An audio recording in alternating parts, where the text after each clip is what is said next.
Mesin mobilku sudah mendingin berjam-jam, sama seperti jiwaku. Jakarta sedang tertidur, atau setidaknya berpura-pura tenang di bawah selimut keheningan semu pukul 5 pagi. Namun di kursi pengemudi Toyota Agya milikku, tidak ada ruang untuk kantuk. Hanya ada rasa dingin. Dingin yang merasuk hingga ke tulang saat aku menatap melalui kaca depan, menyaksikan bagaimana cahaya menyala. Lampu di kamar 314 di Delangham Jakarta meredup dan akhirnya padam.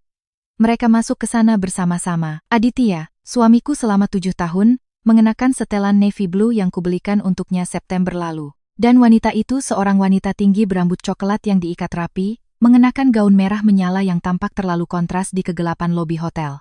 Mereka tertawa. Aditya membukakan pintu untuknya dengan gerakan galan yang selalu ia gunakan untuk klien-klien penting. Dalam kebodohanku, dulu aku mengira gerakan itu hanya milikku seorang. Mereka tidak berciuman di pintu masuk. Itu terlalu vulgar, terlalu kentara bagi pria seperti Aditya. Mereka hanya bertukar pandangan intim, sebuah tatapan penuh pengertian sebelum menghilang di balik pintu putar. Pada saat itu, duniaku terasa terbelah menjadi dua dengan bunyi yang memekakkan telinga. Ponselku, yang menempel di telapak tanganku yang berkeringat, bergetar pelan tepat saat sinar pertama cahaya merah muda menyentuh cakrawala di atas gedung-gedung tinggi kawasan Sudirman. Sebuah pesan darinya. Sayang, maaf sekali. Sepertinya ini akan jadi malam yang panjang lagi. Penutupan tahun akun Pak Tanuwijaya memaksaku menginap di kantor. Jangan tunggu makan malam ya, aku telepon besok pagi, sayang. Aku membaca teks itu sekali, 2 kali, 3 kali. Kata-kata itu seolah menari mengejek di layar. Sebuah kebohongan profesional yang dipoles dengan sempurna. Layak bagi seorang pengacara sukses yang konon terjebak di kantor. Artinya, kantor itu kini memiliki tempat tidur queen size dan pemandangan langsung ke Jalan Galunggung. Rasa dingin yang kukumpulkan sepanjang malam, berlapis-lapis seperti es di kaca, tiba-tiba menjadi keras, tajam, dan berguna. Ini bukan lagi beban, ini telah menjadi senjata. Jari-jariku yang mati rasa bergerak secara robotik. Turunlah sekarang. Kita akan menandatangani surat cerai. Balasannya datang hampir seketika, sebuah panggilan masuk yang kutolak tanpa ragu. Kemudian pesan lainnya. Sayang, drama apa lagi ini? Larasati. Itu pasti bercanda. Iya, aku benar-benar sibuk kerja, aku tidak bercanda. Turun sekarang juga, aku ada di parkiran.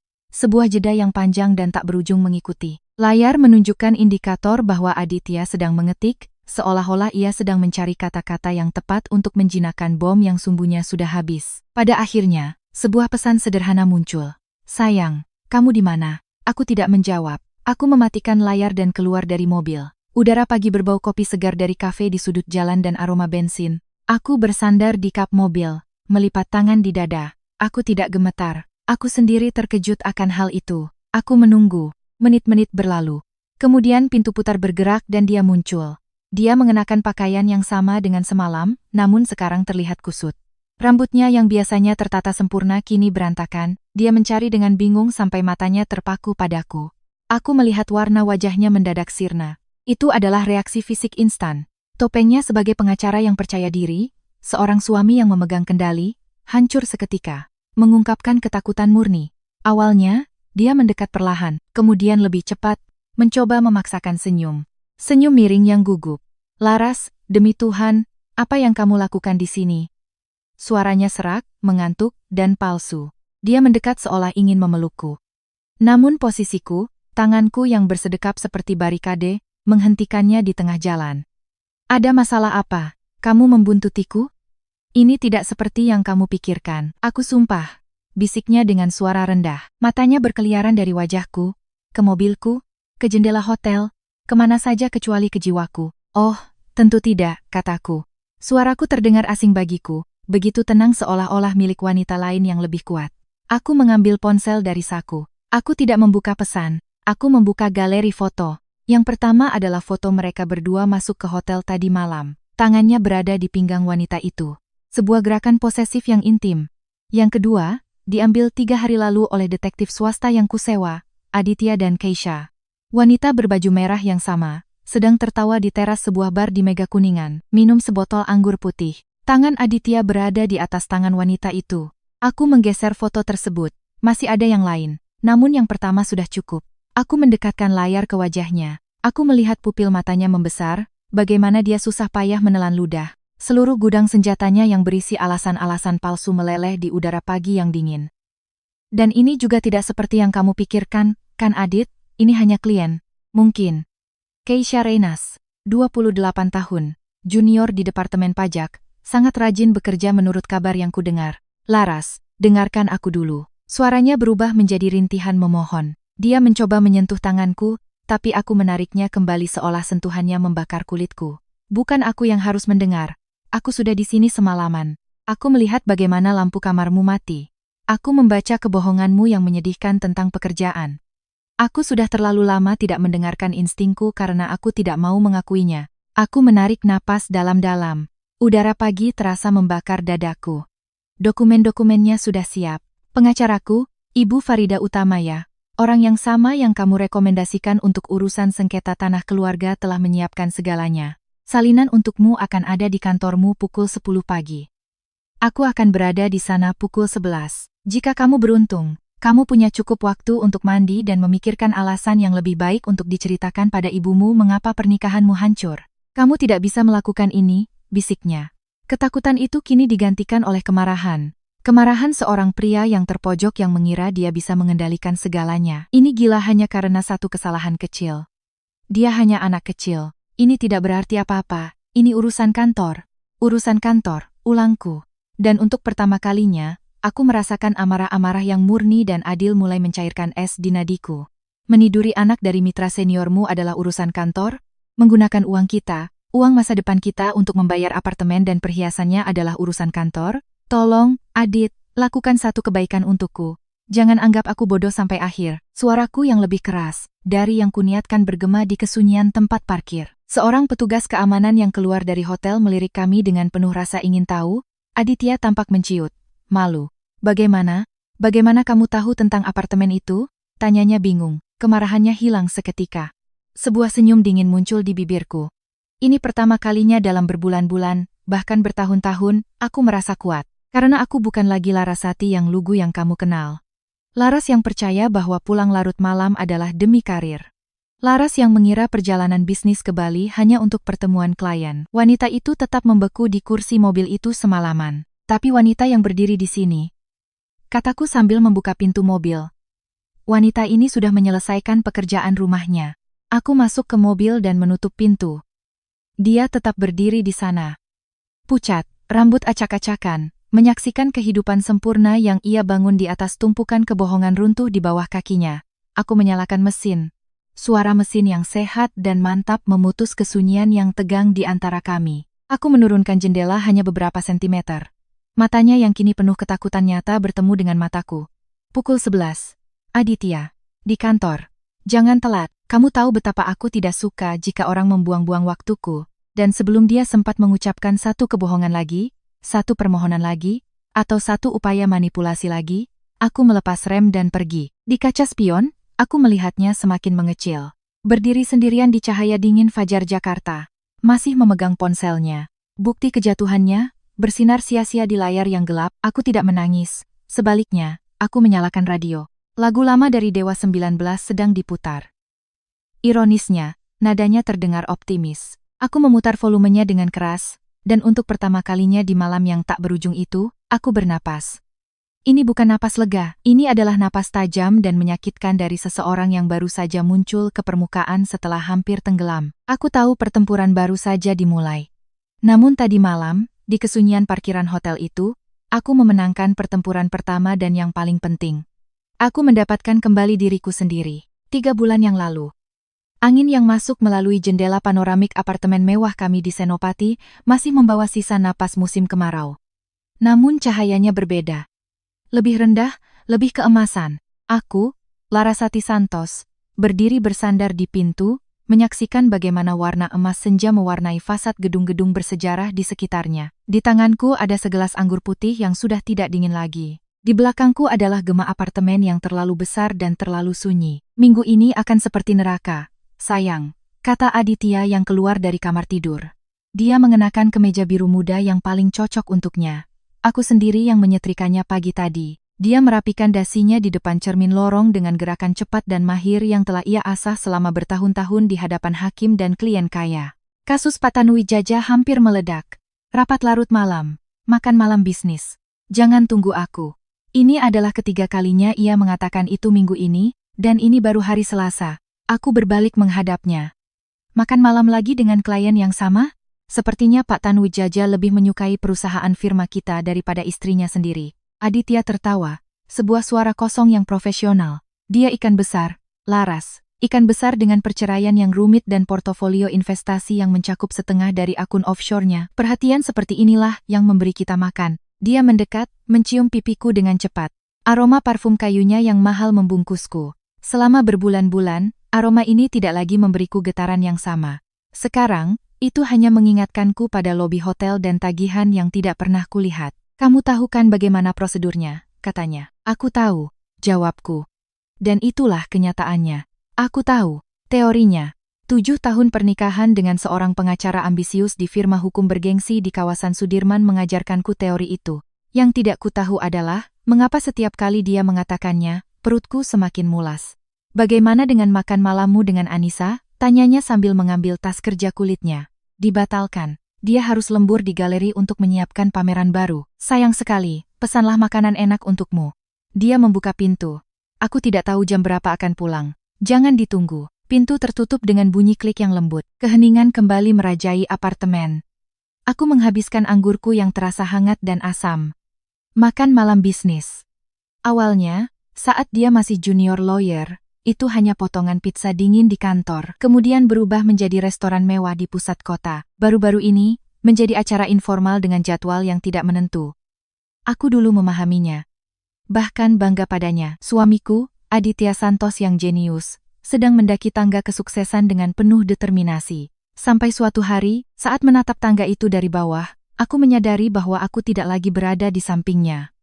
Aku tetap di lantai dasar, memegang mantel yang ia lepaskan agar bisa mendaki tanpa beban. Seminggu kemudian adalah pernikahan adik perempuanku, Maya, sebuah perayaan di sebuah resor modern di Lembang, Bandung.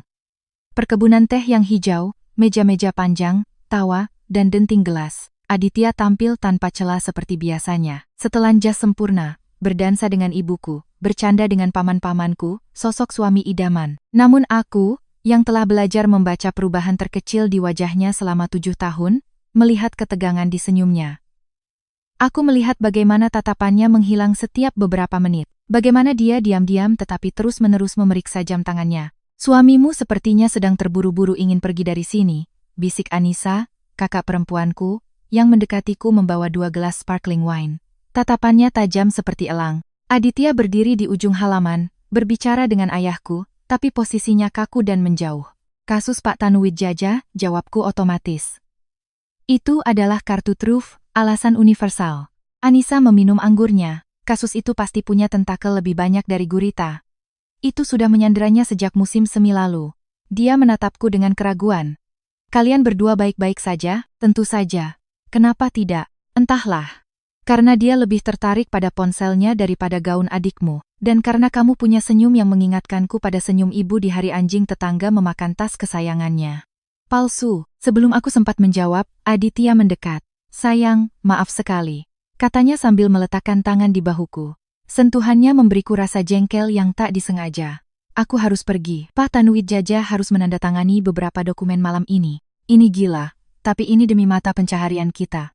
Aku menyelesaikan kalimatnya untuknya dengan nada manis yang mengejutkanku sendiri. Dia mengerjap sedikit, bingung. Benar, maafkan aku. Dia mencium pipiku. Peluk Maya untuk makan malam berikutnya aku yang traktir. Maka di tengah pernikahan adikku, dia menghilang.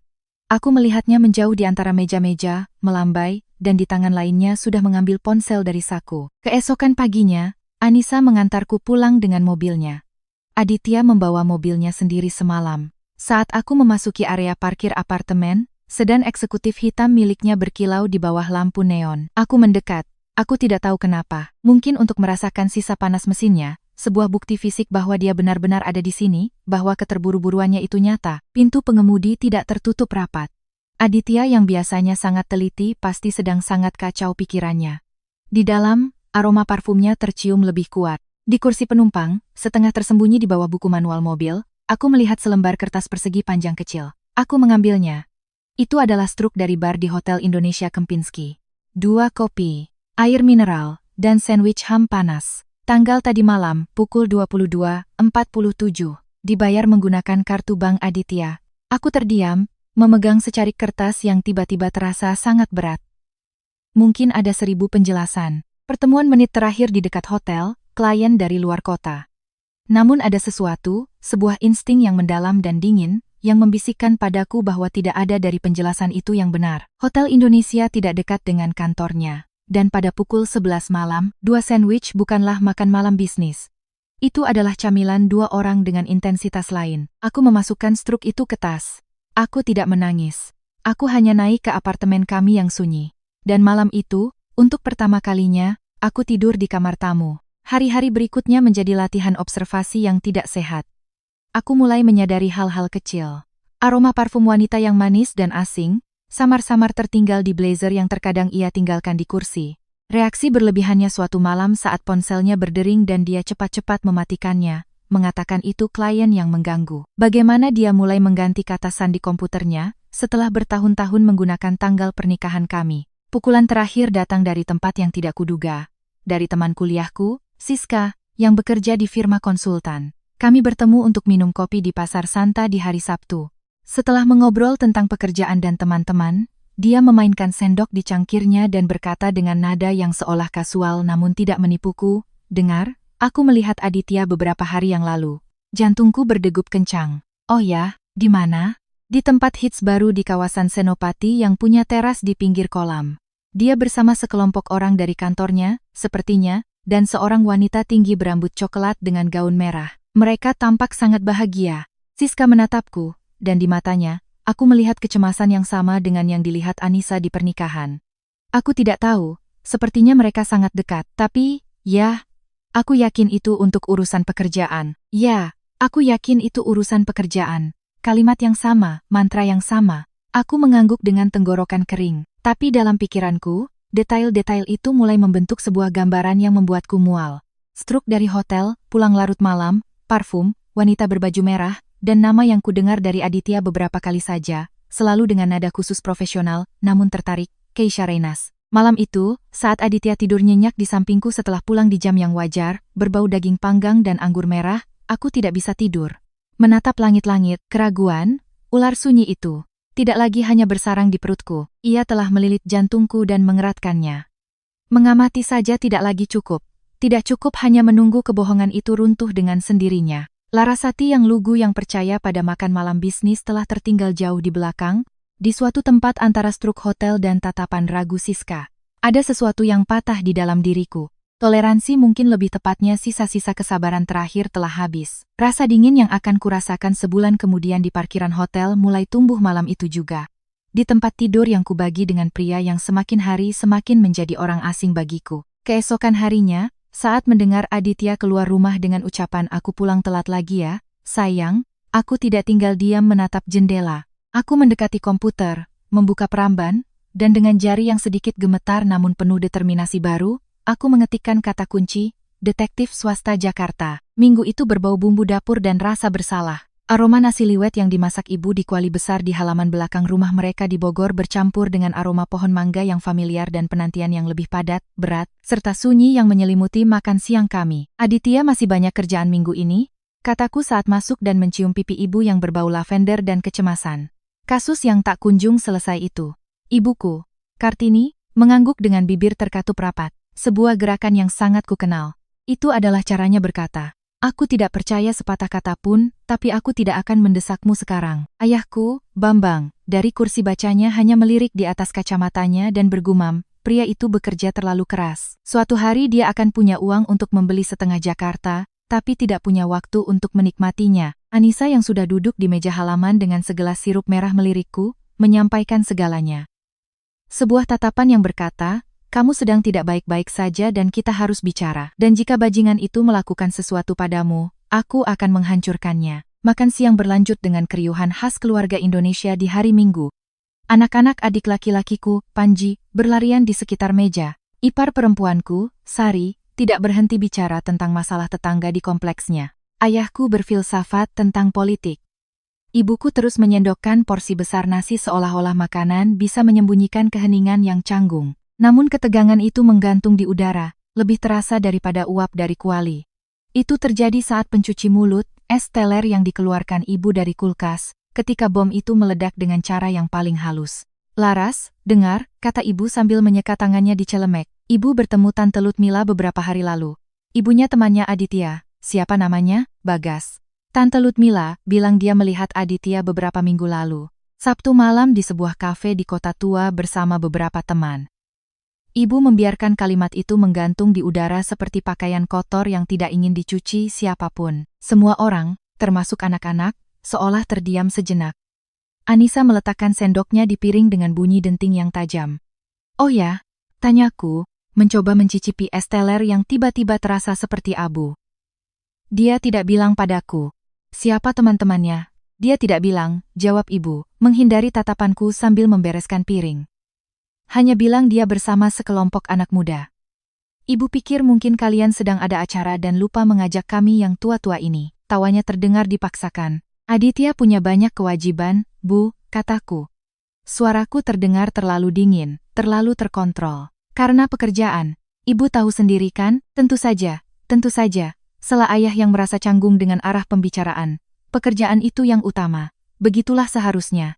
Kamu mau kopi lagi, Bambang? Sini. Namun ibuku tidak berniat melewatkan kesempatan itu. Saat membantu Sari membawa piring ke dapur, dia berkata padaku dengan nada yang seharusnya ringan namun terasa berat, Laras, sayang, bantu ibu sebentar di dapur. Kamu lebih pintar bikin kopi daripada ibu, itu adalah jebakan. Dan aku, seperti orang bodoh, bangkit dan mengikutinya ke dapur di mana satu-satunya saksi adalah suara mesin kopi. Topeng-topeng dilepaskan.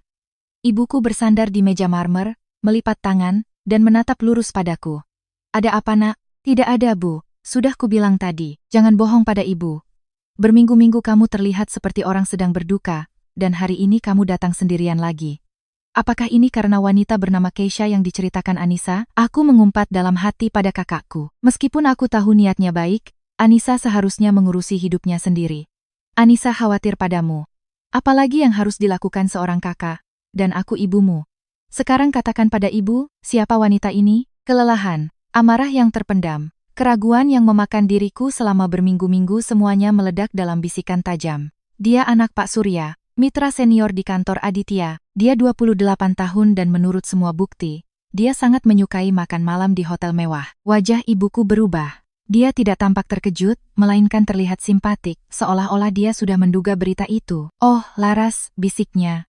Dan tiba-tiba dia tampak seperti wanita berusia 65 tahun seutuhnya. Selalu seperti itu dengan pria-pria sukses. Tidak, Bu. Tidak semua pria sama. Dan ini bukan sekadar kenakalan pria biasa. Suamiku membohongiku, berkencan dengan wanita lain, menganggapku bodoh.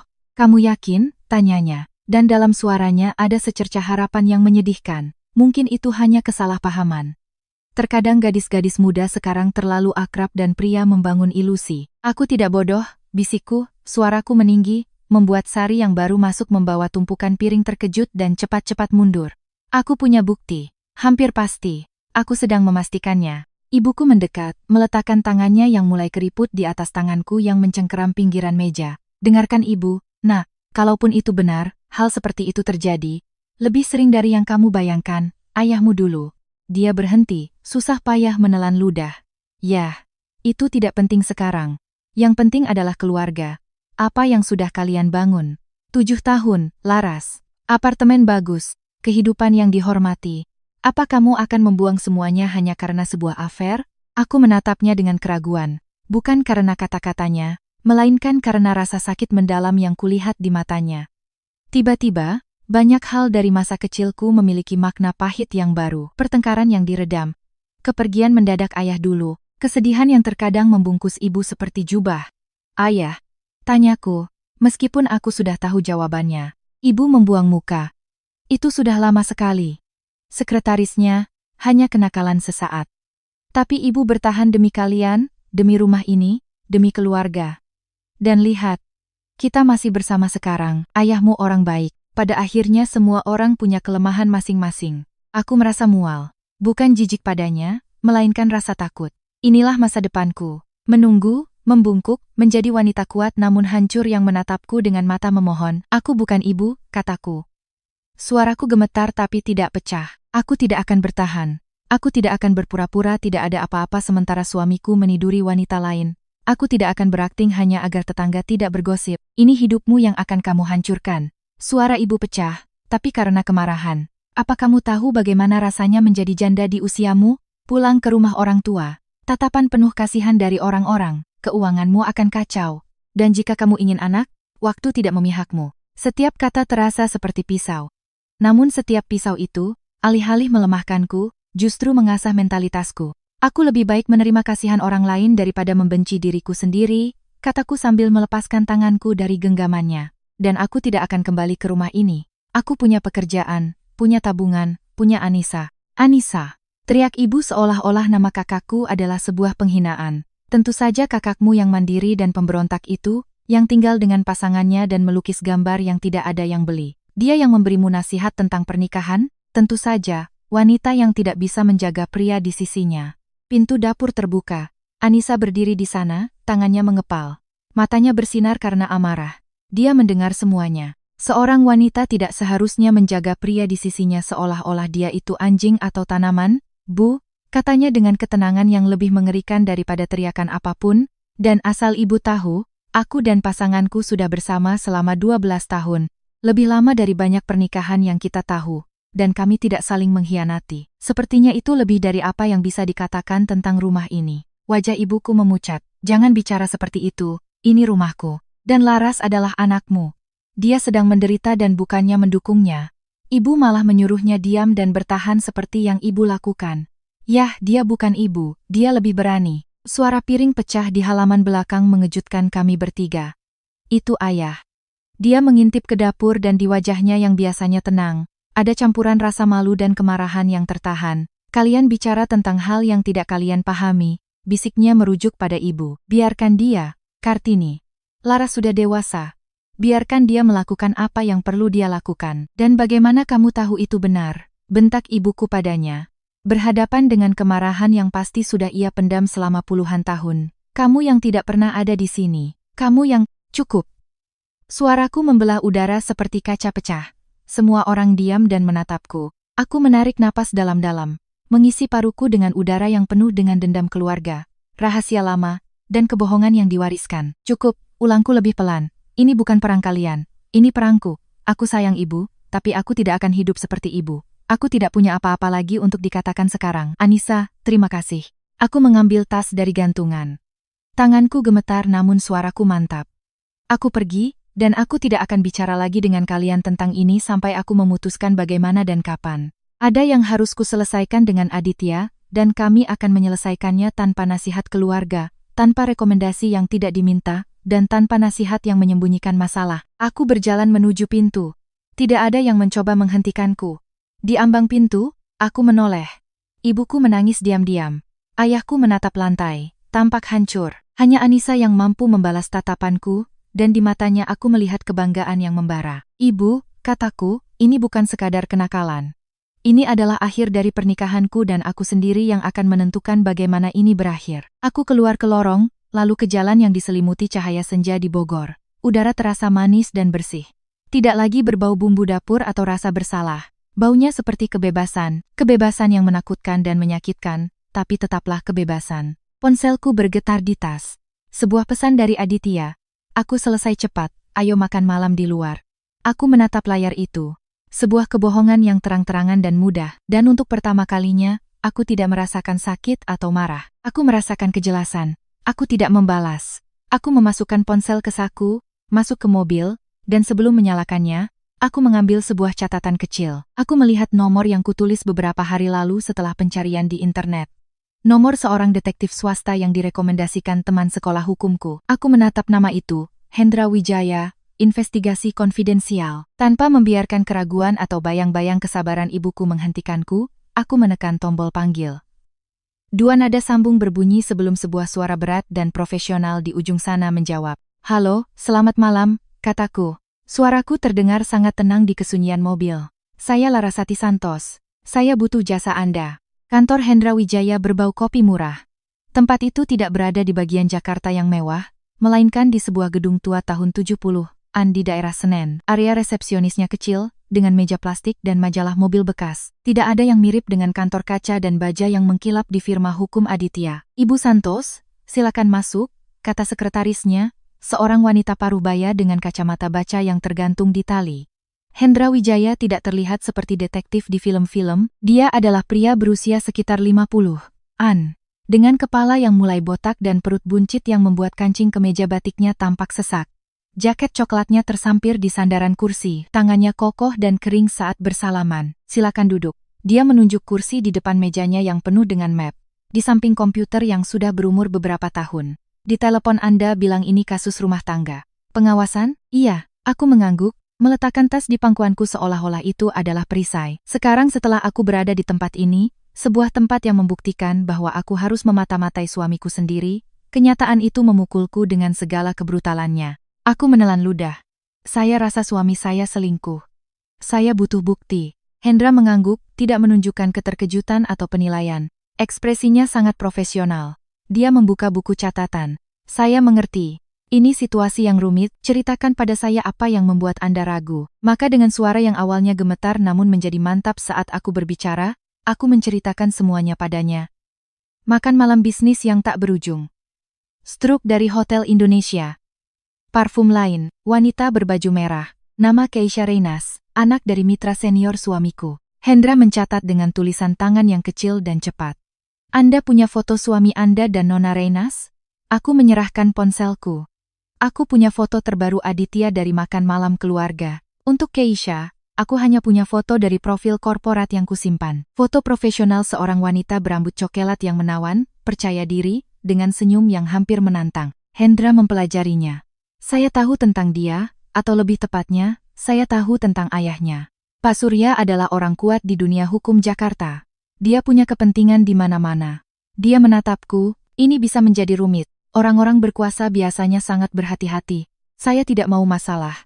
Saya hanya ingin tahu kebenarannya. Kebenaran punya harga, Ibu Santos. Dan terkadang harga itu bukan hanya finansial." Dia meletakkan pulpennya. "Ini tarif saya." Dia menyodorkan brosur cetak berisi biaya pengawasan dasar, laporan mingguan, bukti foto atau video. "Semuanya konfidensial. Anda menandatangani perjanjian kerahasiaan. Saya akan memberikan hasilnya.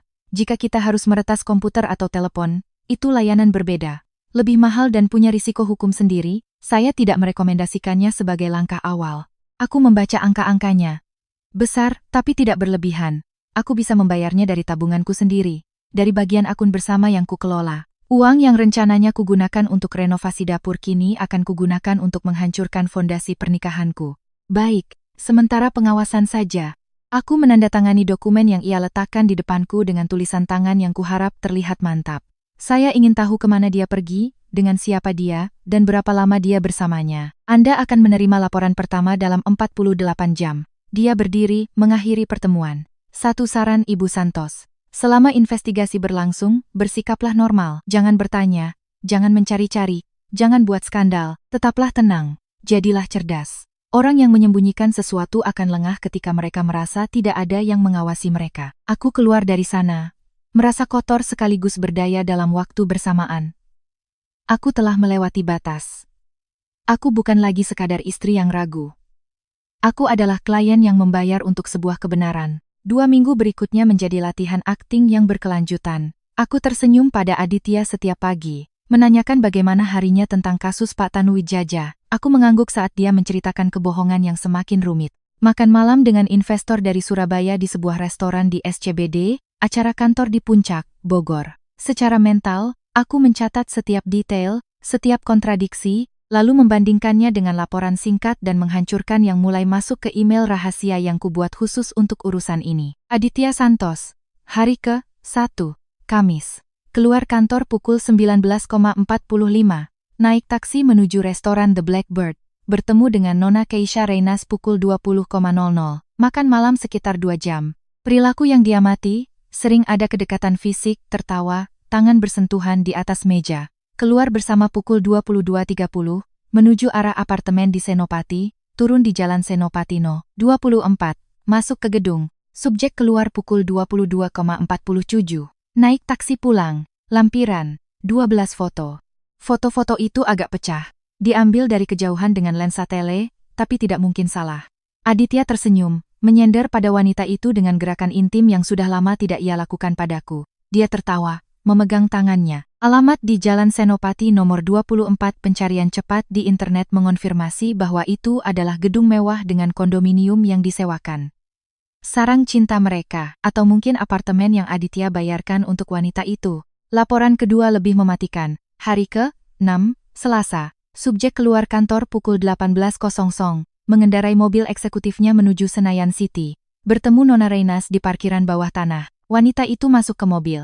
Mereka tetap di dalam selama 25 menit. Kemudian berkendara menuju The Ritz-Carlton Mega Kuningan. Masuk secara terpisah, selisih 5 menit. Subjek keluar pukul 22.015.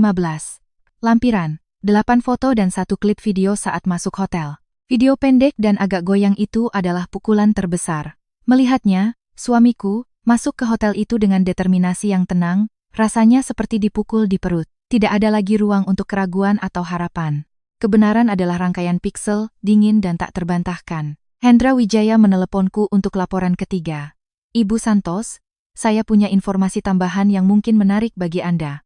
Kami melakukan investigasi finansial dasar dengan membandingkan data publik. Suami Anda melakukan transfer bulanan dari akun sekunder atas namanya ke perjanjian sewa atas nama Keisha Reinas. Alamatnya sama, Jalan Senopati 24.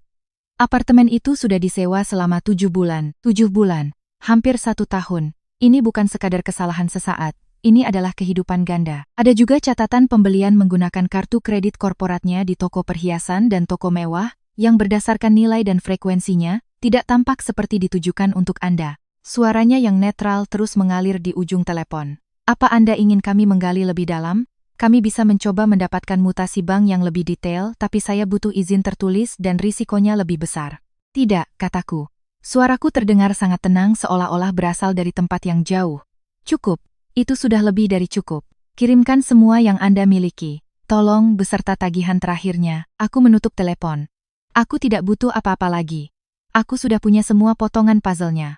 Sebuah puzzle yang buruk dan vulgar yang menunjukkan gambaran sebuah pernikahan yang busuk. Malam itu, aku tahu Aditya akan rapat sampai larut. Aku melakukan 2 panggilan telepon.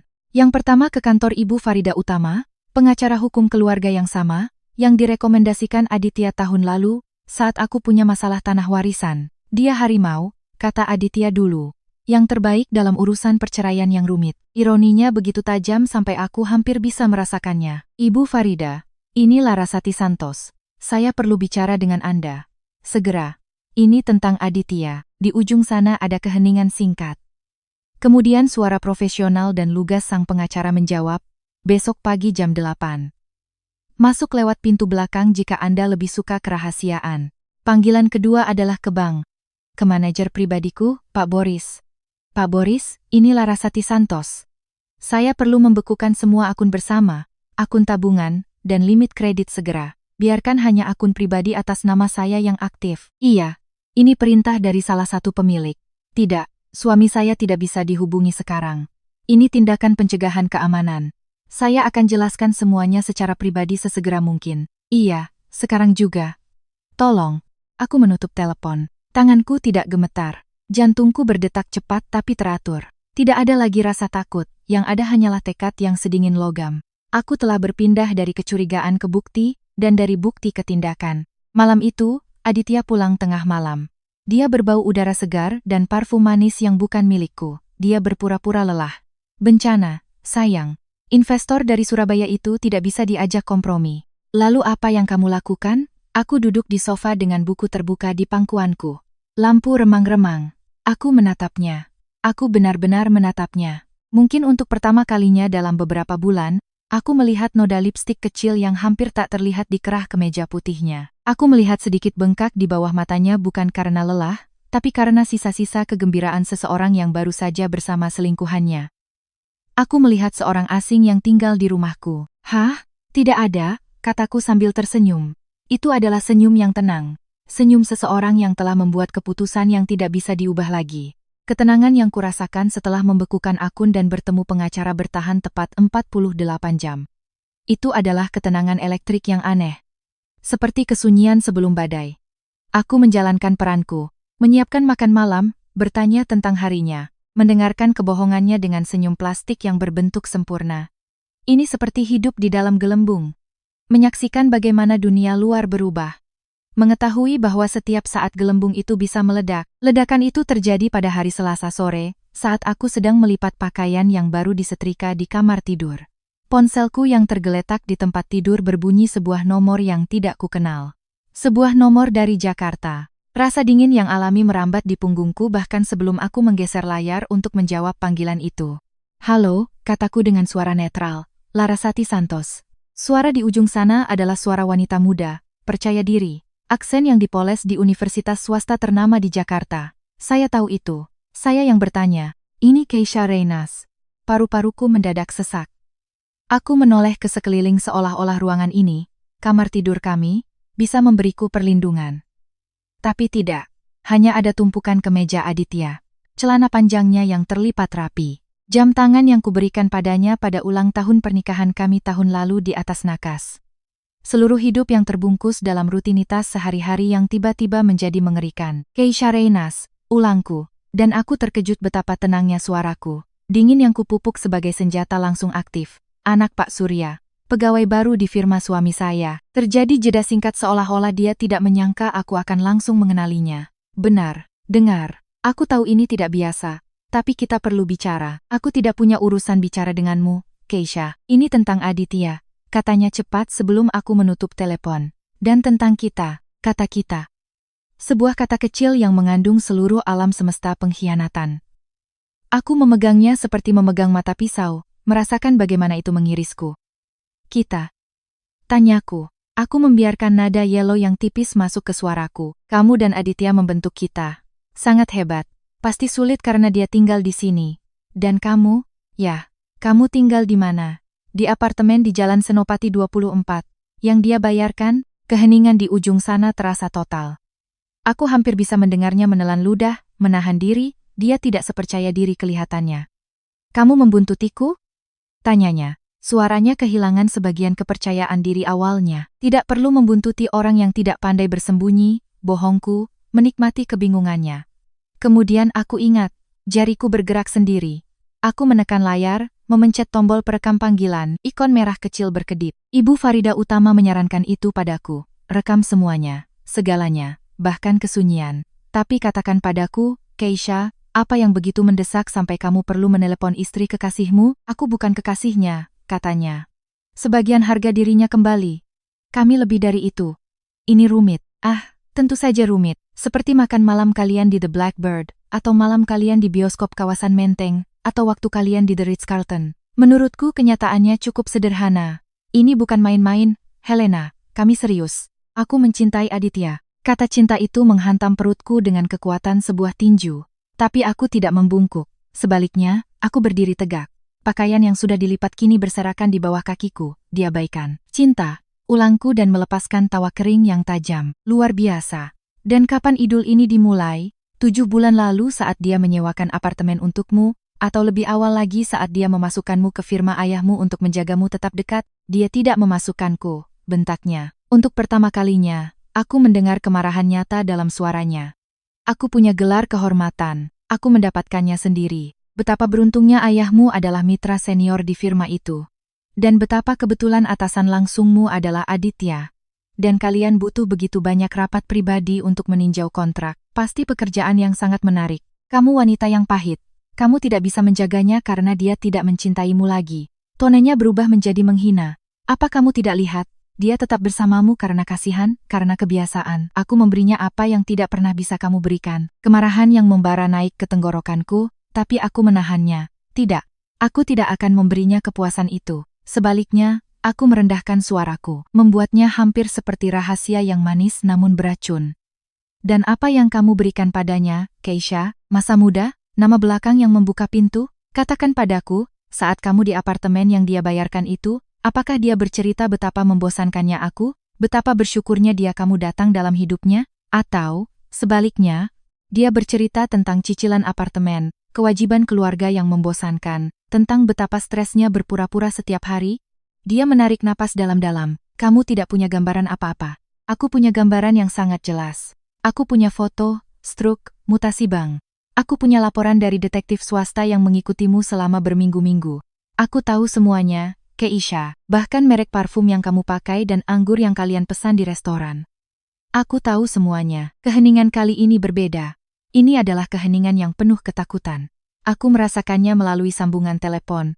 Kamu tidak bisa membuktikan apa-apa. Membuktikan bahwa suamiku menggunakan uang dari pernikahan kami untuk menyokong selingkuhan mudanya yang kebetulan anak mitra seniornya. Yang merusak bukan hanya pernikahan kami tapi juga etika profesional firmanya. Tentu saja aku bisa, dan aku akan melakukannya. Dia mencintaiku, katanya. Tapi suaranya lemah seperti anak kecil yang dimarahi. Aditya hanya mencintai dirinya sendiri, Keisha. Kamu hanya mainan. Mainan yang mahal dan mungkin menghibur, tapi tetap saja mainan. Saat ini meledak, dan ini pasti meledak. Ayahmu tidak akan senang dan Aditya harus memilih. Apa kamu berani bertaruh dia akan memilihmu? Sebelum dia sempat menjawab, aku memberikan pukulan terakhir. Pukulan yang sudah kusiapkan sejak aku melihat profilnya di situs web korporat, sejak aku tahu siapa dia. Omong-omong, apa kamu tahu akhir pekan ini menurut jadwalnya? Aditya dan aku seharusnya pergi ke Labuan Bajo untuk ulang tahun pernikahan kami. Dia membicarakannya selama berminggu-minggu padaku, tentang hotelnya, restorannya, tampak sangat bersemangat. Sebuah kebohongan. Tidak ada rencana ke Labuan Bajo. Dia sudah tidak membicarakan ulang tahun pernikahan selama berbulan-bulan. Namun ini adalah detail intim dan kejam yang bisa menembus perisai seorang selingkuhan yang percaya dirinya adalah tokoh utama dalam sebuah kisah cinta besar. Ada suara napas pendek yang tertahan, lalu tidak ada suara apa-apa. Dia tidak bilang padamu ya, tambahku dengan nada manis yang palsu. Aneh sekali. Dia pasti lupa karena dia sangat sibuk dengan pekerjaan dan segalanya. Aku menutup telepon. Tanganku sekarang gemetar karena adrenalin, karena kemarahan yang tertahan, karena kemenangan yang liar dan menyakitkan. Rekaman itu tersimpan. Aku telah menjebaknya. Aku telah menancapkan belati keraguan pada kepercayaan diri gadis kaya itu. Namun kemenangan ini terasa seperti abu. Tidak sampai semenit kemudian, ponselku berbunyi lagi. Kali ini Aditya. Aku membiarkannya berdering sekali, 2 kali, 3 kali. Pada dering keempat, aku menjawab tanpa bicara. Laras. Suaranya terdengar tegang, cemas. Apa yang kamu katakan pada Keisha? Dia baru saja meneleponku sambil marah-marah. Halo, sayang, kataku dengan ketenangan yang pasti terdengar asing baginya. Bagaimana harimu? Jangan bercanda denganku. Kamu mengancamnya. Kamu bilang padanya kamu membuntutinya. Kami hanya bicara sesama wanita. Dia meneleponku, tahu? Untuk bilang betapa kalian saling mencintai. Banyak hal yang kupelajari. Aku mendengarnya menarik napas panjang di ujung sana. Aku membayangkannya di kantor. Melonggarkan dasi, melirik ke pintu karena takut ada yang mendengar.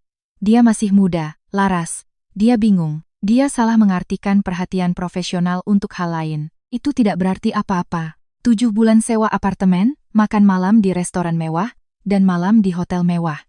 Itukah perhatian profesional? Wah, di perusahaanku, anggaran untuk melayani klien jauh lebih kecil. Keheningan total terjadi. Kemudian bisikan serak penuh ketakutan yang belum pernah kudengar darinya. Apa? Apa yang kamu tahu? Semuanya, Aditya. Aku tahu semuanya, dan aku punya buktinya di atas kertas, dalam bentuk digital, dan rekaman audio, termasuk percakapan terbaruku dengan anak bingungmu itu. Kamu gila, teriaknya. Tapi teriakan itu terdengar putus asa, tanpa kekuatan. Kamu menyewa detektif? Kamu memata-matai aku mengawasi properti bersama kita yang ternyata digunakan untuk apartemen selingkuhanmu, perhiasan, dan perjalanannya. Mengejutkan betapa banyak pengeluaran bisnismu yang tanpa struk, sayang. Dia anak mitraku, teriaknya. Semuanya rumit. Kalau ayahnya tahu, akan ada ketegangan. Akan ada apa? Kamu dipecat dari firma. Kekasih manjamu kehilangan mainan barunya. Aku memotongnya tiba-tiba. Cukup. Dengarkan aku. Dan dengarkan baik-baik, aku sudah membekukan semua akun bersama kita. Aku sudah menyewa Farida Utama. Surat cerai sedang disiapkan sekarang. Dan jika kamu tidak menandatanganinya dengan kesepakatan bersama dan menerima pembagian aset yang dia usulkan yang mana cukup murah hati karena kita bisa saja menuntutmu atas penggelapan dana maka semua yang kupunya, termasuk rekaman pengakuan Keisha, akan kukirimkan bukan hanya ke pengadilan, tapi ke email mitra tercintamu, Pak Surya, ke asosiasi advokat, ke ibumu, dan ke media jika perlu. Tidak, kamu tidak bisa melakukan itu. Suaranya sekarang seperti benang tipis. Sebuah rintihan, tentu saja aku bisa dan akan kulakukan, kecuali kamu mengikuti persis apa yang kukatakan. Pertama, pulang sekarang juga, dan kita bicara sejujurnya. tanpa kebohongan, tanpa air mata buaya. Karena air mataku, Adit, sudah habis berbulan-bulan lalu. Aku menutup telepon. Aku mematikan ponsel. Aku merosot di dinding dan duduk di lantai di antara tumpukan pakaian yang baru disetrika. Tubuhku gemetar dari kepala sampai kaki seperti sedang demam. Namun di dalam, di suatu tempat yang jauh, ada es yang sempurna, tidak bergerak, dan keras. Aku sudah mengucapkan kata-kata itu. Perceraian, pengacara, bukti, tidak ada jalan kembali. Perang sudah dimulai dan aku baru saja memenangkan pertempuran pertama yang menentukan. Aku mengambil inisiatif. Aku merebut kendali darinya. Sekarang dia yang defensif, takut. Dan pria yang takut, aku tahu itu dengan sangat baik, adalah pria yang berbahaya, tapi itu juga pria yang sering membuat kesalahan. Aku menunggu. Duduk di lantai kamar tidur kami, dikelilingi puing-puing kehidupan yang kubangun dan akan kuhancurkan. Menunggu kedatangan suamiku pria yang kubersamai selama 7 tahun dan pada saat ini, lebih dari sebelumnya, sama sekali tidak kukenali. Gedung firma hukum itu menempati 2 lantai di gedung modern di kawasan Sudirman dengan pemandangan distrik keuangan. Aku selalu menganggapnya ironis. Begitu banyak uang, begitu banyak prestise yang didedikasikan untuk menyelesaikan masalah orang lain sementara masalah kami sendiri membusuk di dalam. Sekarang, saat melewati pintu kaca besar itu, ironi tersebut terasa pahit di lidah. Gadis di resepsionis, muda dan berpakaian elegan, tersenyum profesional padaku. Selamat pagi, ada janji? Saya Larasati Santos. Saya di sini menemui suami saya, Aditya Santos, kataku tanpa berhenti. Hak sepatuku berbunyi mantap di atas marmer lobi yang mengilap, aku mengenakan setelan celana abu-abu mutiara yang sederhana namun tanpa celah, dan rambutku diikat rapi. Aku bukan istri yang berantakan dan sakit hati. Aku adalah seorang negosiator yang masuk ke ruang rapat. Ibu Farida Utama mengatakan padaku, penampilanmu adalah pernyataan pertamamu. Biarkan itu tentang kekuasaan, bukan rasa sakit. Ibu Santos, tunggu sebentar. Anda tidak bisa masuk begitu saja. Gadis itu berdiri dengan gelisah. Namun aku sudah sampai di pintu kayu besar menuju ruang kantor. Tenang saja, Tasya, kataku, mengingat namanya dari pesta Natal kantor tahun lalu. Suamiku sedang menungguku. Aku mendorong pintu itu. Jantungku berdebar, tapi ritmenya mantap karena adrenalin murni. Tidak ada ketakutan. Area kerja umum dengan meja desainer dan pengacara muda, yang sibuk mengetik di papan ketik mendadak diselimuti keheningan yang canggung. Beberapa orang mengenaliku dan menundukkan kepala. Yang lain, yang baru bergabung, menatap dengan rasa ingin tahu. Kantor Aditya ada di ujung lorong. Namanya terukir di plakat kuningan. Sekretarisnya, Bu Irene, wanita berusia 50-an yang selalu kuanggap baik, memucat saat melihatku. Laras, sayang. Aditya sedang rapat. Aku tahu dia sedang sendiri. Aku memotongnya dengan senyum yang tidak sampai ke mata. Aku baru bicara dengannya, Bu Iren. Ibu tidak perlu ikut campur, tolong jangan halangi jalan saya. Campuran antara rasa kasihan dan keraguan tampak di wajahnya. Dia perlahan mengangguk dan membuang muka. Aku berterima kasih dalam hati atas kesunyiannya. Aku membuka pintu kantor tanpa mengetuk. Aditya berdiri membelakangiku di samping jendela, menatap kesibukan jalanan Sudirman di bawah sana. Mendengar suaraku, dia berbalik. Dia tampak hancur. Dia mengenakan kemeja kusut yang sama dari hotel pagi tadi. Dasinya dilepas. Lingkaran hitam di bawah matanya terlihat jelas. Di wajahnya ada campuran kemarahan, ketakutan, dan bayangan penyesalan. Apa yang kamu lakukan di sini? Bisiknya. Dia merendahkan suaranya tapi tidak bisa menyembunyikan getarannya. Kamu ingin menghancurkanku? Kamu sendiri yang melakukan itu? Kataku sambil menutup pintu di belakangku dengan suara yang pelan namun final.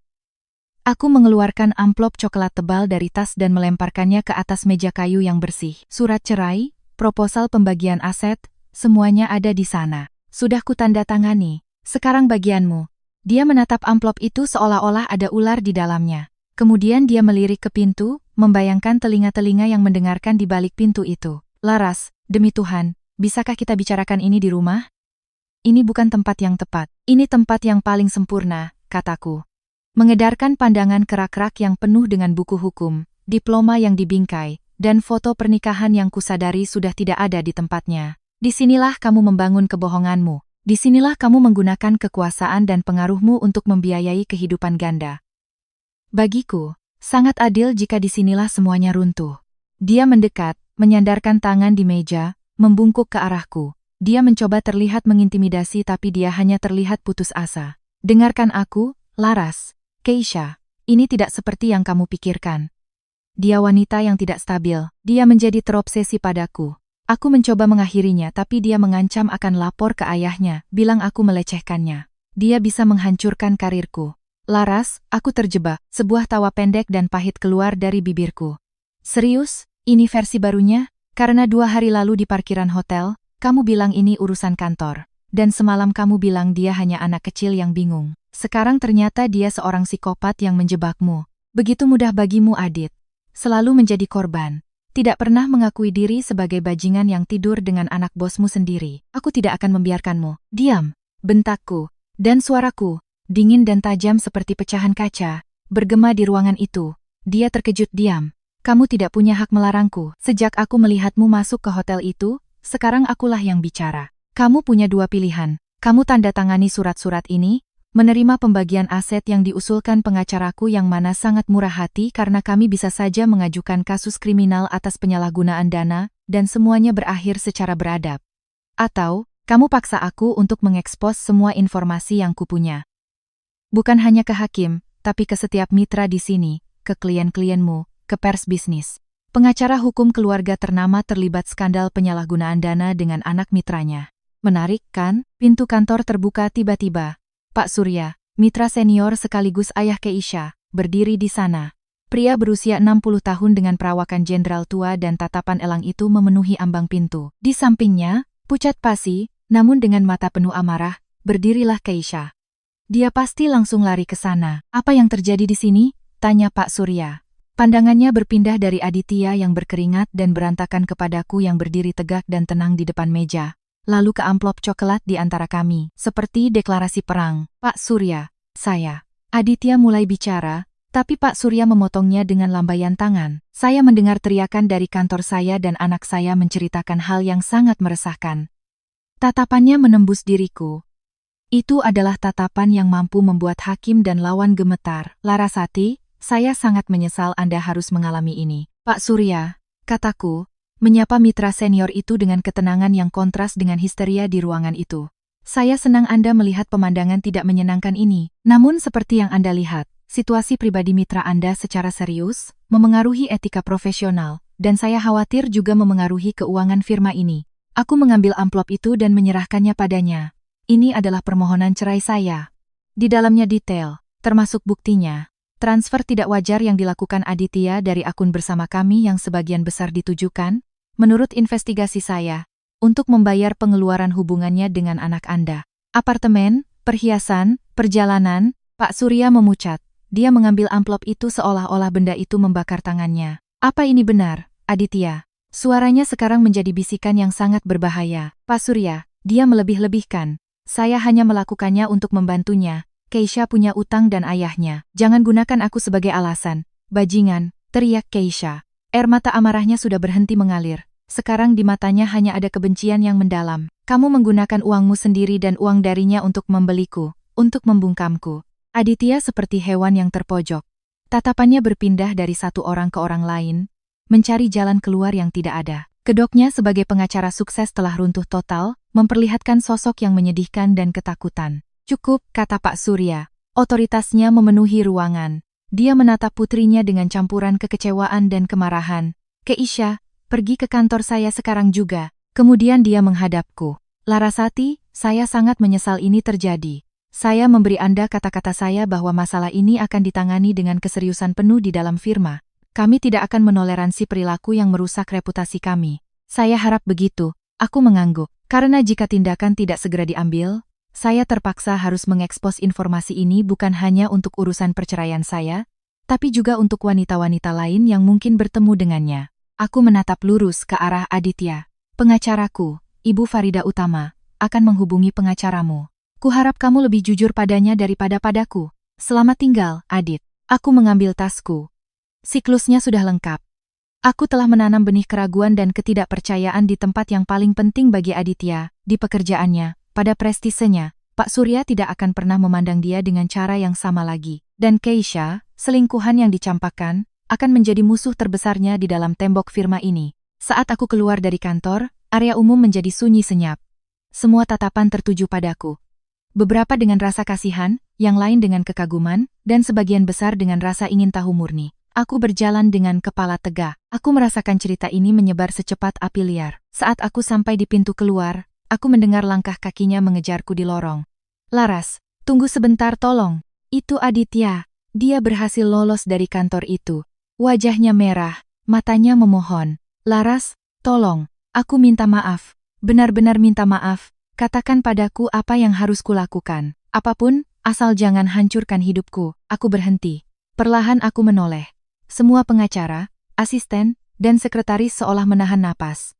Ini adalah adegan terakhir, dan naskahnya kutulis sendiri. Hidupmu, Aditya, kataku dengan suara yang sangat jelas sehingga semua orang bisa mendengar. Kamu sendiri yang menghancurkannya saat pertama kali kamu membohongi istrimu, saat kedua kali kamu menggunakan uang kita untuk membelikan perhiasan wanita lain. Dan malam itu, saat kamu habiskan waktu di hotel sementara aku menunggumu di parkiran.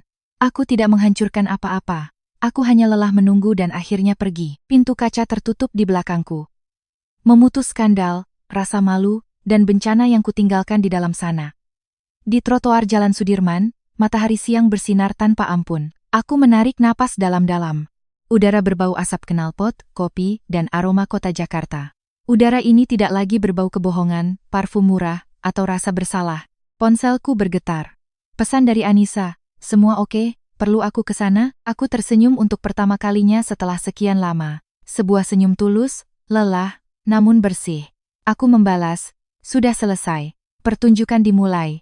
Kita ketemu di rumah ya, siapkan minumannya. Sayang, aku menatap ke atas, ke jendela-jendela kantor firma hukum itu. Di atas sana, kehidupan lamaku telah runtuh dan akhirnya aku berada di luar. Utuh dan bernapas. Anggur putih dingin itu terasa seperti kemenangan pahit dan melelahkan. Tapi tetap kemenangan. Aku dan Anissa berada di ruang tamu apartemenku, melepas sepatu, menyandarkan kaki di meja kopi. Malam mulai merayapi jendela, menyelimuti sisa-sisa kehidupan lamaku dengan cahaya hangat. Sekarang semuanya tampak asing bagiku. Bantal-bantal yang kami pilih bersama, foto bulan madu kami, vas desainer yang harganya sangat mahal bagi Aditya. Semua ini hanya benda, relik pasca karamnya kapal. Aku tidak percaya kamu melempar surat-surat itu tepat di tengah kantornya. Kata Anissa sambil menggelengkan kepala penuh kagum. Kamu lebih berani dari siapapun. Aku tidak punya pilihan. Aku harus melakukannya di tempat di mana itu paling menyakitkan baginya. Di tempat yang nyata baginya. Kalau di rumah, dia akan menemukan cara untuk menjadikannya sekadar pertengkaran rumah tangga biasa, kesalahpahaman biasa. Di sana, di depan dunianya, tidak ada jalan keluar. Yah, Pak Surya tidak akan melupakan adegan itu seumur hidupnya. Dan Keisha juga. Kekacauan apa yang dibuat bajingan itu untuk dirinya sendiri? Anissa menyesap minumannya. Sekarang bagaimana? Bagian hukum yang membosankan sekarang. Kuharap ini cepat berlalu, dan kuharap dia memberiku setengah dari semua milikku, yang artinya cukup banyak. Aku menghela napas, meletakkan gelas di meja, bagian terburuknya sudah lewat. Sekarang semua orang sudah tahu, tidak ada lagi rahasia yang harus disimpan. Bel pintu berbunyi tajam, berulang kali. Kami saling berpandangan. Kamu nunggu seseorang. Semoga bukan wartawan, canda Anissa, tapi dia bangkit berdiri dan mengintip ke lubang intip pintu. Wajahnya langsung mengeras. Ibu, aku merasa gugup. Aku belum siap untuk perang lainnya, terutama dengan ibu. Tapi aku tahu ini tak terhindarkan. Aku membuka pintu. Ibuku, Kartini, berdiri di sana. Dia mengenakan mantel tipis meskipun udara tidak dingin. Tangannya mencengkeram tasnya dengan erat.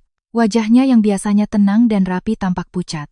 Matanya sedikit bengkak tapi dia tidak menangis. Ekspresinya sangat keras. Ekspresi yang sama yang ia gunakan saat aku kecil untuk membawaku ke dokter untuk disuntik. Sakit, tapi perlu. Laras, biarkan ibu masuk. Nadanya tidak menerima penolakan. Aku mundur. Dia masuk, melihat Anissa, gelas anggur, suasana kesedihan sekaligus perayaan di sana, dan bibirnya semakin mengatup rapat. Anissa, ibu ingin bicara berdua saja dengan adikmu. Semua yang ingin ibu katakan padaku bisa dikatakan di depan kakakku juga. Sela aku sebelum Anissa sempat bergerak. Tidak ada rahasia lagi di sini. Tidak ada. Ibu mengangguk pahit. Duduk di pinggir sofa tanpa melepas mantelnya seolah dia tidak akan lama. Ibu baru saja bicara dengan ibunya Aditya. Keheningan berat jatuh di ruangan itu. Bisa kubayangkan, kataku sambil melipat tangan. Dia sangat hancur. Dia bilang kamu menghancurkan anaknya. Kamu mempermalukannya di depan publik. Kamu menghancurkan karirnya. Aditya sendiri yang melakukannya. Dia pantas mendapatkannya. Potongku. Aku merasakan kemarahan yang kukira sudah habis kini mendidih lagi. Dan apa yang ibu katakan pada ibunya Aditya? Bahwa anaknya orang suci dan aku istri yang histeris? Ibu bilang ibu sangat menyesal. Ibu menatapku, dan untuk pertama kalinya aku melihat sesuatu yang lain di matanya selain kekecewaan. Aku melihat ketakutan. Tapi ibu di sini untuk bicara tentang kita, Laras, tentang keluarga ini. Apa yang kamu lakukan hari ini mempermalukan nama baik keluarga kita. Seluruh Jakarta akan membicarakannya. Anissa melepaskan tawa kering. Demi Tuhan, Bu, sekarang ibu malah khawatir tentang apa yang akan dikatakan orang? Suaminya selingkuh selama hampir setahun dengan anak bosnya sendiri. Bukankah itu yang memalukan? Bukankah itu yang membuat orang bergosip? Hal seperti itu diselesaikan di rumah. Bisik ibu sambil memukul sandaran sofa. Jangan pernah membawa cucian kotor ke depan publik. Kamu, Laras, melanggar aturan terpenting. Kamu membawa aib ke pintu rumah kita. Aku mendekat, berdiri tepat di depannya. Tidak ada lagi jarak, tidak ada lagi rasa hormat yang berlebih, tidak ada lagi kesabaran. Hanya dua wanita dengan darah yang sama, berhadapan di tengah jurang ketidakpahaman. Aib itu dibawa oleh Aditya ketika dia memutuskan untuk berkhianat. Dan ibu membawa aib itu ketika ibu menyuruhku untuk bersabar dan menutup mata, seperti yang ibu lakukan. Aku tidak melakukan apa-apa selain membuka mata semua orang. Dan lihat Bu, lihat semua ini. Apa ibu melihat sesuatu yang layak diselamatkan di sini? Apartemen ini? Sofa ini, kehidupan penuh kebohongan ini, keluarga itu layak diselamatkan, teriaknya dan tiba-tiba air matanya tumpah dengan deras, tak terbendung. Layak diselamatkan agar tidak sendirian, layak diselamatkan agar tidak harus mulai lagi dari nol di usia 40 tahun. Kamu tidak tahu apa yang menunggumu, Laras. Kesepian itu seperti sumur yang dingin dan gelap, dan kalau kamu jatuh ke sana, kamu tidak akan pernah bisa keluar lagi. Teriakannya, yang penuh dengan rasa sepi yang mendalam dan sudah lama terpendam, membuatku dan Anissa terdiam kaku. Kami bukan hanya mendebatkan pernikahanku sekarang, kami sedang mendebatkan masa lalunya, seluruh hidupnya. Kenapa Bu? Tanyaku dengan suara gemetar. Kenapa ibu dulu bertahan? Demi kami? Demi omongan orang? Atau karena ibu takut? Ibu menunduk, bahunya bergetar. Saat dia bicara lagi, suaranya serak, sebuah bisikan yang menyakitkan. Demi semuanya, demi kalian, demi rumah ini, agar ibu tidak mengecewakan orang tua ibu. Karena begitulah cara wanita di zaman ibu bertahan. Ayahmu salah satu kali. Hanya satu kali dengan sekretarisnya. Gadis muda bodoh yang mengira ayahmu akan meninggalkanku untuknya. Ibu menatap ke atas dan matanya adalah dua sumur penderitaan. Saat ibu tahu, ibu ingin membunuhnya, lalu ibu ingin mati saja. Tapi kamu saat itu baru 10 tahun. Anissa 12. Apa yang harus ibu lakukan? Menghancurkan keluarga kita? Membiarkan kalian tumbuh di rumah yang hancur? Menjadi anak-anak broken home? Tidak.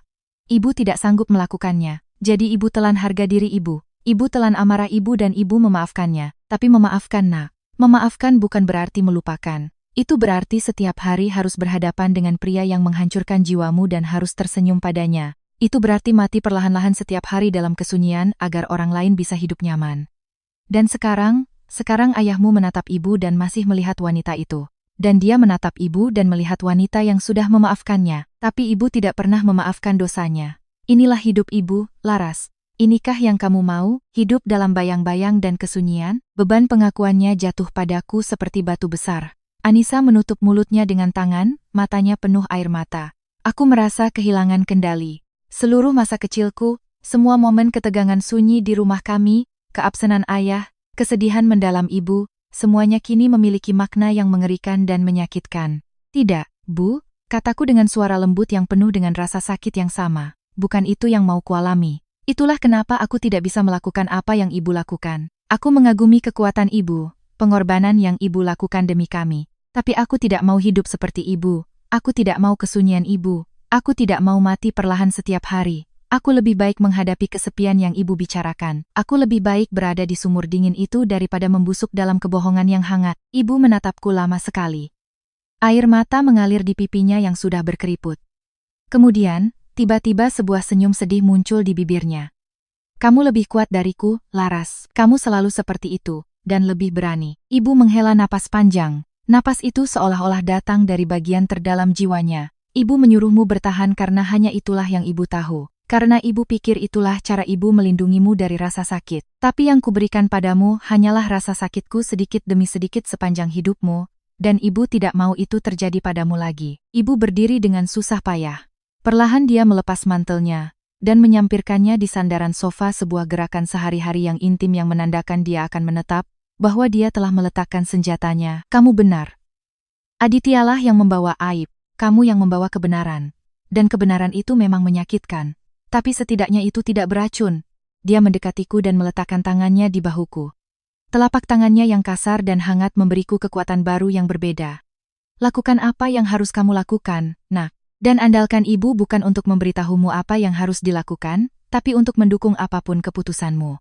Apartemen ini, katanya sambil menunjuk ruang tamu dengan santai, benda-benda ini bukan hidupmu. Hidupmu adalah dirimu sendiri, dan itu terlalu berharga untuk disia-siakan pada seseorang yang tidak menghargai apa yang ia miliki. Ini adalah tindakan cinta terbesar yang pernah ditunjukkan ibuku padaku selama bertahun-tahun.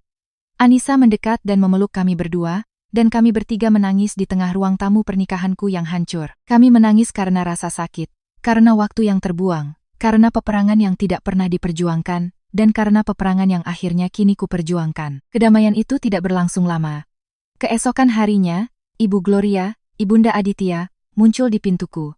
Dia tidak tampak hancur atau memohon. Dia datang dengan martabat yang terluka dari seorang ibu yang melindungi anaknya, tapi juga dengan pemikiran praktis seorang wanita kelas atas. Laras, kita bisa selesaikan ini dengan cara lain, katanya, tanpa repot-repot duduk. Pisah rumah sementara dulu, konseling pernikahan. Aditya sangat hancur. Dia tahu dia melakukan kesalahan besar. Itu bukan sekadar kesalahan, Tante Gloria.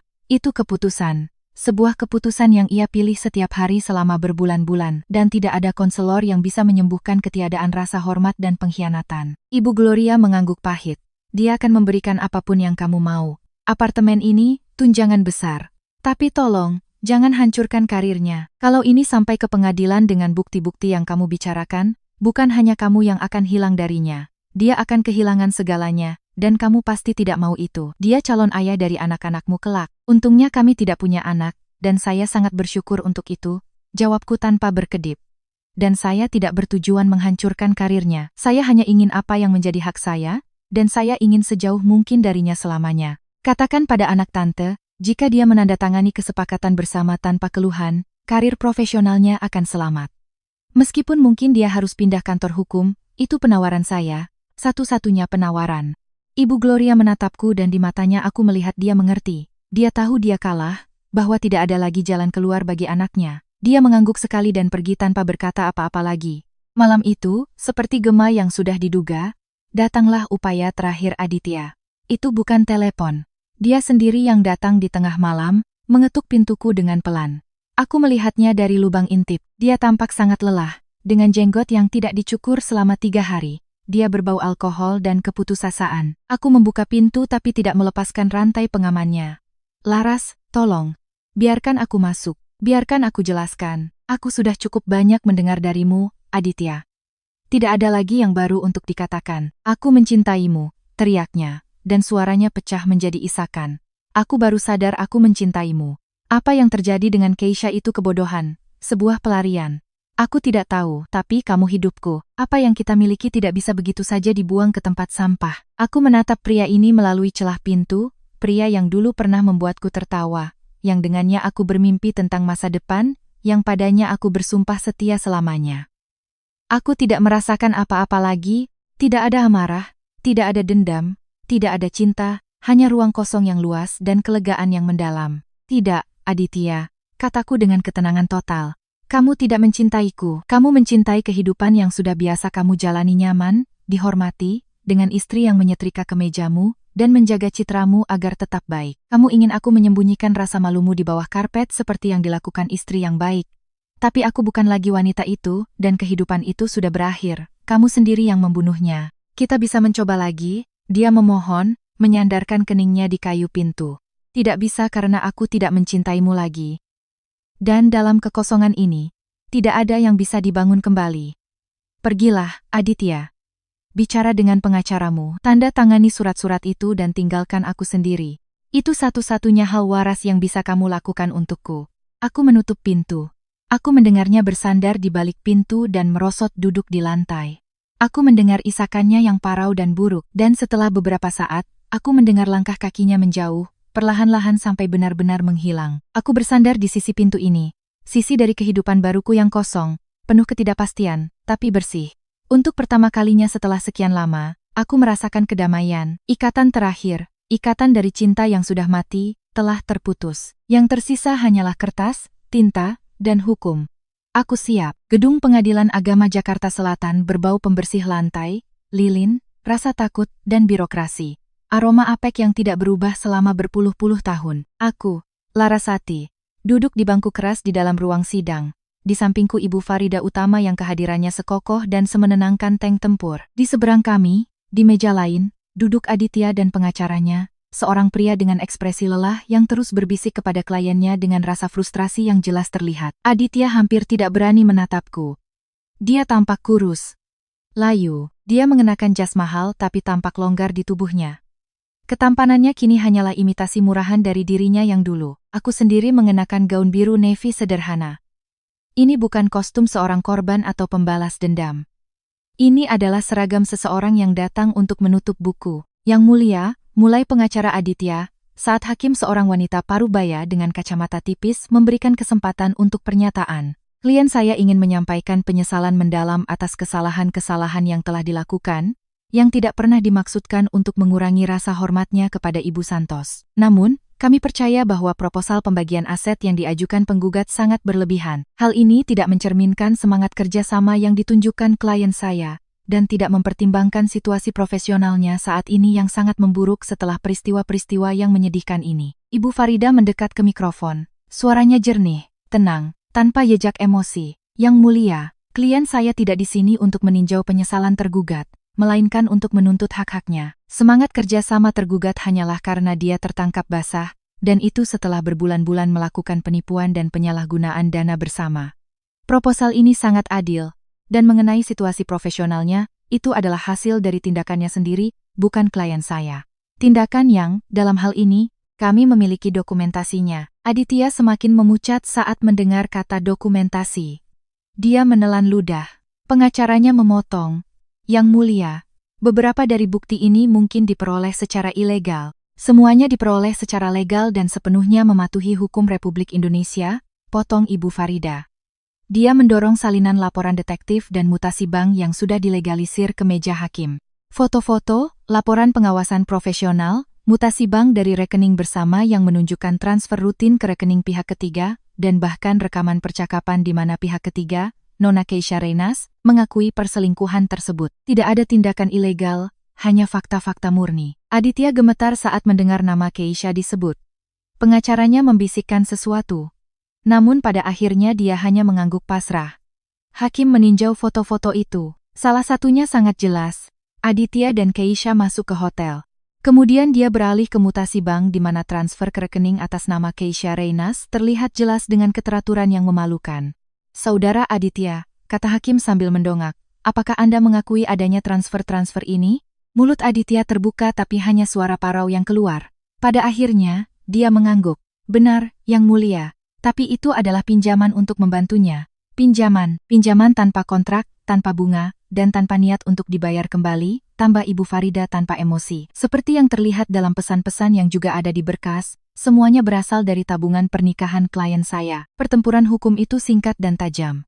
Dalam upaya keputusasaan terakhir, Aditya mencoba membuktikan bahwa apartemen di Senopati sebagian besar adalah hasil kerjanya, dan aku seharusnya puas dengan jumlah yang lebih kecil. Di sanalah Ibu Farida mengeluarkan dokumen terakhirnya, kontrak dari pekerjaanku sebagai desainer interior, slip gaji, dan struk-struk yang membuktikan bahwa aku berkontribusi pada cicilan dan biaya rumah tangga sama besarnya, atau bahkan lebih besar dari apa yang dia berikan selama bertahun-tahun, terutama saat dia baru memulai karirnya sebagai junior lawyer. Yang Mulia, kata Ibu Farida. Dalam nadanya untuk pertama kali terdengar jejak emosi yang tertahan. Klien saya telah mengesampingkan banyak peluang profesionalnya sendiri untuk mendukung karir suaminya. Dialah yang membangun rumah tangga ini, dan rumah tangga ini telah dikhianati.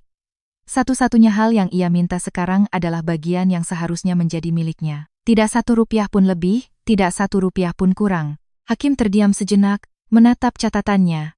Keheningan yang menyesakkan memenuhi ruangan. Aku menatap tanganku yang diletakkan di pangkuanku. Aku tidak merasa menang, hanya rasa lelah yang luar biasa dan keinginan mendalam agar semua ini segera berakhir. Setelah meninjau keadaan kasus dan bukti-bukti yang diajukan, hakim akhirnya berbicara, dan karena tidak ada alasan untuk menyangkalnya, pengadilan melihat bahwa proposal pembagian aset yang diajukan oleh Ibu Santos adalah adil dan sesuai dengan hukum. Pengadilan menyetujuinya dengan syarat-syarat yang diminta. Pembagian aset 50-50, pembayaran kompensasi karena perbedaan pendapatan saat ini yang berpihak pada Ibu Santos, dan hak asuh kucing peliharaan mereka, si Meong, diberikan kepada Ibu Santos. Hakim menutup map dengan bunyi denting yang tajam. Saya berharap kedua belah pihak dapat menemukan kedamaian yang kalian cari. Sidang ditutup, satu ketukan palu, dan semuanya selesai. 7 tahun hidupku berakhir dalam beberapa menit jargon hukum dan pembagian aset. Ibu Farida memegang tanganku, tersenyum dengan kepuasan profesional. Di sisi lain, pengacara Aditya berbicara pelan dengannya sambil membereskan barang-barangnya. Aditya tidak bergerak. Dia menatapku dengan mata merah, campuran antara ketidakpercayaan dan kebencian. Aku keluar dari ruang sidang tanpa menoleh lagi. Di lorong yang dingin dan sunyi, aku menarik napas dalam-dalam. Ibu Farida menyerahkan salinan keputusan yang sudah dilegalisir padaku. Sudah selesai, Laras. Kamu bebas, dan kamu punya modal. Kamu menang, aku tidak memenangkan apa-apa yang bukan milikku sedari awal, kataku, memasukkan dokumen itu ke tas.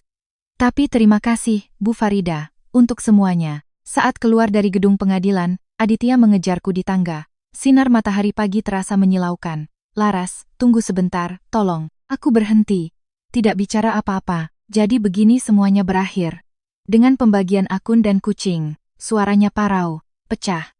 Semuanya berakhir sebulan lalu di parkiran hotel. Aditya, hari ini hanya formalitas saja. Dia menunduk. Aku tidak membencimu. Kamu tahu, meskipun kamu membenciku. Tidak, kataku. Dan aku sendiri terkejut dengan kebenaran dalam kata-kataku. Aku tidak membencimu. Kebencian butuh energi, dan aku sudah menghabiskan semua energi yang kupunya untukmu. Apa yang kurasakan adalah kehampaan. Kamu orang asing, dan aku ingin kamu tetap seperti itu. Sejujurnya, aku sudah melupakanmu bahkan sebelum hakim mengetuk palunya. Untuk pertama kalinya, aku melihat bagaimana ketidakpedulian ini yang lebih keras dari penghinaan apapun memukulnya lebih keras daripada keputusan hakim. Dia sedikit mundur. Mungkin aku memang mencintaimu, tapi itu tidak pernah cukup. Dan sekarang aku tidak mencintaimu lagi. Sesederhana itu, dan semenyedihkan itu.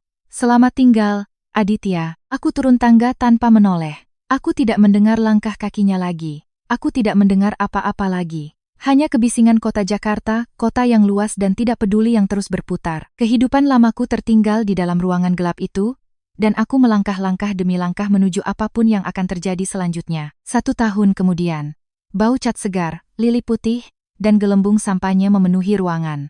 2 bersaudara desain tertulis dengan font elegan di dinding bata. Di bawahnya, aku dan Anissa, mengenakan pakaian terbaik kami, menyambut teman, kerabat, dan klien. Ini adalah peresmian studio desain interior kami. Sebagian uang dari pembagian aset dan pinjaman kecil digunakan untuk ini. Sebuah ruang yang sederhana namun menarik di daerah Poblacion, Jakarta Selatan. Ada komputer baru, sampel kain, dan sofa besar tempat klien bisa duduk dan memimpikan rumah mereka, rumah yang nyata, bukan sekadar pajangan. Tempat itu penuh orang tuaku ada di sana. Ibuku, Kartini, memegang gelas sparkling wine dan berbicara ceria dengan salah satu klien lamaku. Dia menatapku dan mengedipkan mata. Ada sesuatu yang baru padanya, semacam keringanan beban. Seolah-olah dengan mendukungku tanpa syarat, dia juga belajar memaafkan dirinya sendiri. Ayahku, Bambang, berdiri di sampingnya, diam namun tangannya diletakkan di punggung ibu. Sebuah gerakan kecil dan malu-malu yang mungkin menjadi awal dari sesuatu yang baru, atau sekadar gencatan senjata bagi 2 veteran perang. Teman-teman kantorku dulu, teman sekolah, bahkan beberapa klien yang mengikutiku semuanya ada di sini. Di mata mereka, tidak ada jejak kasihan, hanya rasa ingin tahu, kekaguman, dan kegembiraan murni. Gugup, tanya Anissa, mendekatiku membawa botol untuk menambah anggur di gelasku. Sedikit, tapi ini gugup yang enak. Gugup seseorang yang memulai miliknya sendiri sepenuhnya. Anissa mengangguk, bersulang denganku. Kemudian dia mengetuk gelasnya dengan sendok untuk menarik perhatian semua orang. Bisikan-bisikan terhenti. Yah, selamat malam semua, terima kasih sudah datang. Bagi yang belum tahu, ini adalah impian yang sudah lama aku dan adikku impikan. Dan lihatlah, terkadang akhir yang tampak seperti bencana justru adalah awal yang kita butuhkan. Dia menatapku dengan mata yang bersinar. Larasati bukan hanya desainer terbaik yang kukenal, tapi juga orang paling berani. Dan sekarang aku bersulang untuknya, untuk kita, dan untuk semua awal yang baru. Mari kita rayakan. Mari rayakan. Seru para tamu serempak. Dan suara denting gelas memenuhi ruangan. Di saat itu, di tengah keramaian, aku melihat Hendra Wijaya, si detektif. Dia berdiri di dekat pintu, memegang gelas. Menyaksikan pemandangan itu dengan sedikit senyum. Mata kami bertemu. Dia sedikit mengangguk. Sebuah salam dari seorang profesional kepada klien yang puas, atau mungkin dari satu orang kepada orang lain yang sudah berhasil keluar dari terowongan gelap. Aku ikut mengangguk. Dia berbalik dan menghilang di keramaian. Pekerjaannya sudah selesai. Jejaknya, meski tidak terlihat namun tidak terhapus, telah tertinggal dalam hidupku. Saat pesta mulai tenang, aku mengintip keluar pintu. Malam di Jakarta terasa hangat, penuh kehidupan. Di saku gaunku, ponselku bergetar. Sebuah pesan dari nomor yang tidak kukenal. Aku membukanya dengan hati-hati. Ini Keisha. Aku tahu kamu tidak perlu membalas. Aku hanya ingin bilang aku sudah pindah ke Bali dan kamu benar. Itu bukan cinta. Itu sesuatu yang lain dan aku harus membayar harga yang sangat mahal untuk itu. Kuharap kabarmu baik dan aku mendoakan kesuksesan proyekmu. Selamat tinggal. Aku membacanya 2 kali. Kemudian aku menghapus pesan itu. Bukan karena marah. Hanya karena bab tentangnya dan bab tentang Aditya sudah tertutup rapat. Aku tidak butuh epilog untuk karakter-karakter mereka. Anissa mendekat dan bersandar di sampingku di ambang pintu. Semua oke? Iya, kataku. Dan itulah kenyataannya. Semuanya oke. Aku menatap ke atas. Di antara gedung-gedung tinggi Jakarta, terlihat sepotong langit yang cerah. Ini bukan fajar seperti di parkiran hotel dulu. Ini adalah malam yang penuh, jernih, dan berhasil dimenangkan. Aku kehilangan pernikahanku tapi aku mendapatkan persaudaraan yang lebih kokoh, profesi yang kucintai, sepotong kedamaian, dan hak yang sulit namun indah untuk menulis ceritaku sendiri. Tanpa kebohongan, tanpa kompromi, dan tanpa siapapun di sampingku yang tidak benar-benar ingin berada di sana hanya untukku. Ayo masuk, kata Anissa, menarik lenganku lembut. Masih ada sisa minuman di dalam dan besok jam 9 klien pertama kita sudah datang. Hidup terus berjalan, sis, aku mengikutinya masuk ke dalam, menuju kehangatan orang-orang yang menyayangiku, di bawah cahaya papan nama bisnis kami sendiri. Hidup memang benar-benar berjalan, dan untuk pertama kalinya setelah sekian lama, aku benar-benar ingin menjalaninya.